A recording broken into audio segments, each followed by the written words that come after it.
Periksa semuanya sampai berhasil, karena tetap harus berangkat kerja biar gaji nggak dicuil. Udah gaji UMR masih harus ngidupin si bah. Balik bensin dicampur tai as.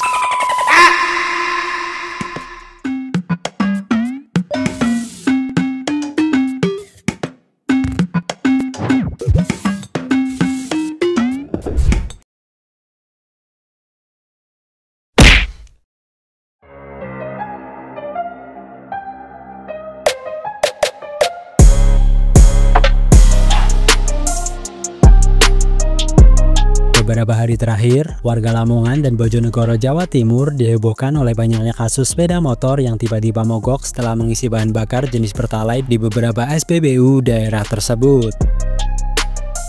Banyak pengendara yang mengeluh bahwa setelah mengisi BBM, motor mereka langsung berebet, susah dinyalakan, bahkan ada yang mesin motornya mati total.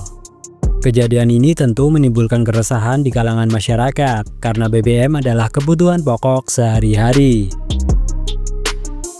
Berdasarkan informasi yang beredar, ada dugaan bahwa bahan bakar tersebut sudah kedaluarsa, dan ada pula yang mengatakan kalau BBM itu hasil oplosan. Namun hingga kini belum ada kejelasan resmi dari pihak Pertamina maupun aparat terkait tentang apa yang sebenarnya terjadi di lapangan.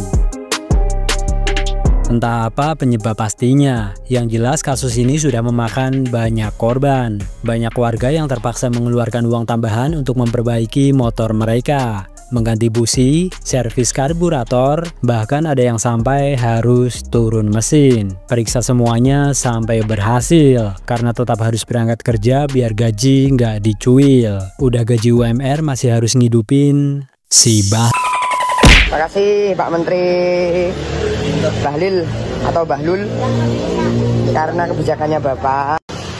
Pagi-pagi baru buka sudah dapat 2 kasus yang sama. Pasti masalahnya berebet. Semua ini tentu menjadi beban tambahan di tengah kondisi ekonomi masyarakat yang sudah sulit. Lalu muncul pertanyaan besar, apakah kejadian ini ada hubungannya dengan kebijakan pencampuran etanol 10% dalam BBM yang beberapa waktu lalu diwajibkan oleh Kementerian ESDM? Jika benar BBM sekarang sudah mengandung campuran etanol, maka seharusnya pemerintah dan Pertamina menjamin kualitasnya tetap aman sesuai standar. Katanya etanol aman untuk kendaraan. Tapi kalau kenyataannya motor-motor masyarakat malah rusak setelah mengisi BBM, lalu bahan apa lagi yang sebenarnya dicampurkan ke dalam bensin Pertamina? Apakah ada kesalahan dalam proses pencampuran? Atau ini sebuah kesengajaan? Sengaja dicampur dengan beberapa bahan supaya makin banyak mereka mendapat keuntungan dan kita semua yang selalu dirugikan.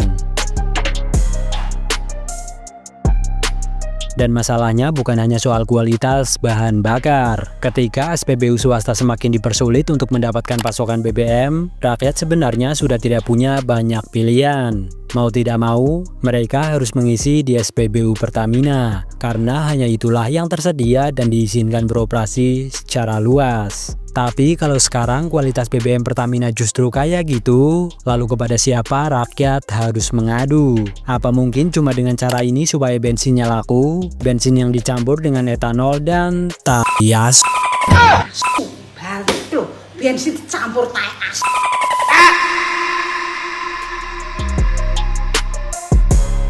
Apakah rakyat harus melapor ke polisi? Yang ada malah kita makin rugi. Ya kalian tahu sendiri, kualitas polisi kita yang sangat ngeri. Dan apakah polisi benar-benar mau mengusut kasus seperti ini yang berkaitan dengan perusahaan besar dan kebijakan pemerintah?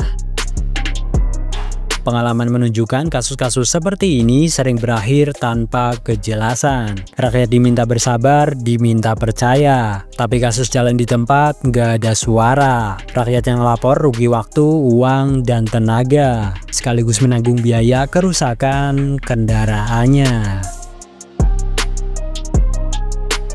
Pada akhirnya, masyarakat kecil lagi-lagi yang menjadi korban. Mereka yang sehari-hari bergantung pada motor untuk bekerja, berdagang, atau mengantar anak sekolah justru yang paling dirugikan. Sementara pihak-pihak yang berkuasa seolah tak tersentuh dan terus bermain di balik rantai distribusi BBM yang penuh dengan kepentingan. Jadi sangat tidak benar kalau ada diskusi-diskusi oleh berbagai kelompok yang mengatakan bahwa etanol ini adalah barang yang nggak bagus.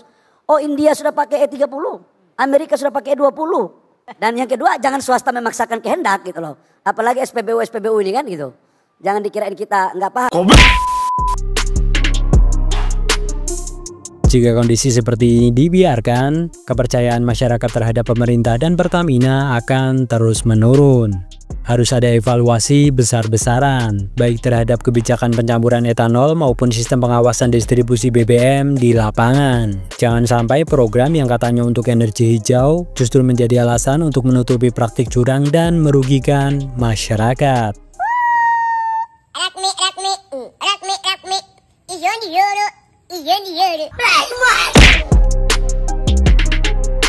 Belum ada kejelasan siapa yang harus bertanggung jawab atas kerusakan motor-motor warga di beberapa kota Jawa Timur tersebut. Yang pasti, rakyat kecil kembali menanggung akibat dari kesalahan sistem dan kelalaian pihak-pihak yang seharusnya menjaga kualitas BBM di negeri ini.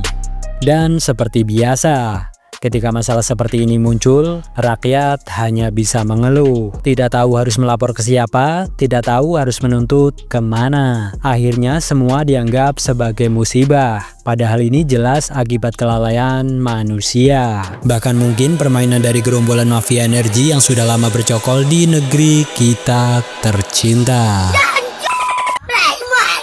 Asli tenan, motor anyar guru-guru nera bensin apa neng? Masa motor anyar bosok nera bensin nih? Pak Prabowo neh ingko, Pak Prabowo neh.